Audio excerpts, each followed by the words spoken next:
listening to Second Chance Ministry Radio.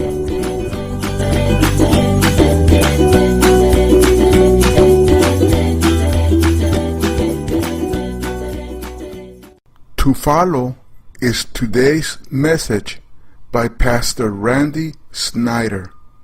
Enjoy and have a glorious day. Now with today's uplifting message, here's Randy. I want to spend all of the rest of my time on the last one. Let's bring it up. Watch and pray.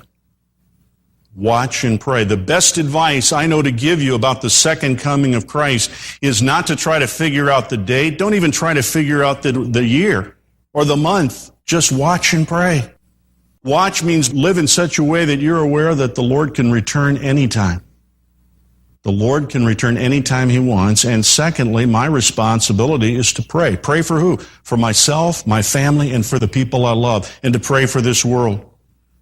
I'm amazed at people who never think to pray for their neighbors to come to Christ. Never. It's never entered the mind of probably the average Christian in the United States of America to pray for their neighbors. It's never entered the mind of millions of Christians in the United States to pray for their extended families, to watch and pray for what? That people will be ready. My job is not to figure out when Christ is going to return. My job is to get people ready. And that's your job. Your job is not to figure out dates. It's to set a date on the calendar for the return of Christ. It's to help people you know and love to be ready along with you. George Furrow was an author who writes about a psychiatrist that he knew during World War II that was in a concentration camp. He's a Jewish psychiatrist. He's in this prison camp during the war. And being a psychiatrist, he looked at his experience in a clinical way. He tried to take notes of the experiences of what it was like being a prisoner himself, as well as being a doctor, observing how other people dealt with it. He made some interesting observations. The doctor said, I noticed there were two types of people in the prison. Two types of people.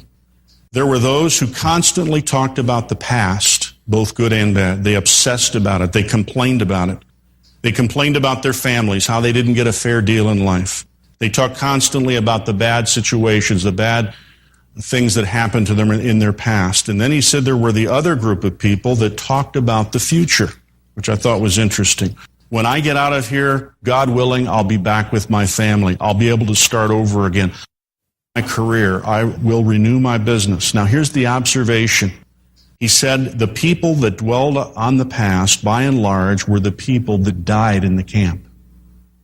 Exceptions, sure there were. But by and large, he said the people that obsessed over the past were the people who died in the camps. But the people who looked to the future and looked for what hope they had about the future, those were the people who lived. I think you know where I'm going with this. The thing that can help you look toward the future is not a future job, a future degree, a future house, a future this or that. What you need to look forward to is that someday the King of Kings and the Lord of Lords is coming back to claim His own, and that's me, and that's you. And that should be the motivation, according to Paul in Titus, for everything we do. Why can I say no to ungodliness? Because Jesus is coming back. How can I look forward to living even in a dying world? Because Jesus is coming back. How can I continue on keeping on with my job? Because Jesus is coming back. How can we keep on raising our family? Because Jesus is coming back. It enables and empowers us to do everything we need to do and we're supposed to do, not by obsessing over the past, but by looking forward to the fact that Jesus Christ is coming back.